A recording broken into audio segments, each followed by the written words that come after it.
that if a liberal state, let's say, wants to make abortion legal, that you're okay with that? And what do you say to conservative voters who believe deeply that abortion is murder? You know, I think abortion is always wrong. I've supported a variety of solutions, both state as well as federal. In fact, just last week, I introduced the Life at Conception Act, which would say that the 14th Amendment would defend an individual, even in the womb.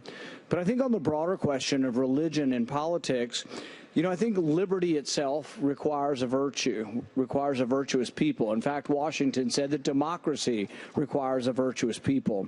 Os Guinness, the theologian, said that liberty requires restraint, but the only restraint consistent with liberty is self-restraint. There's a lot packed into that statement. But the bottom line is we must have virtue, we must have a religious bearing as a nation, but government's not always going to save us, and it's not always going to come from government. But if we don't know right and wrong, I think we have lost our way, I think we come unmoored, and I think without the religious foundation that guides us all, I think we have a great risk of going horribly in the wrong direction. Sir, just 30 seconds to answer my specific...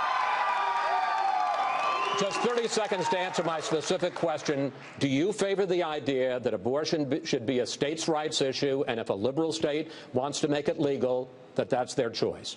Yes or no? No, both a federal and a state approach. I have said that we could leave it to the states, but I've also introduced a federal solution as well. So the federal solution would be the Life at Conception Act, which is an act that would federalize the issue. But I've also said for the most part, these issues would be left back to the states. So there might be an occasion if we did overturn Roe v.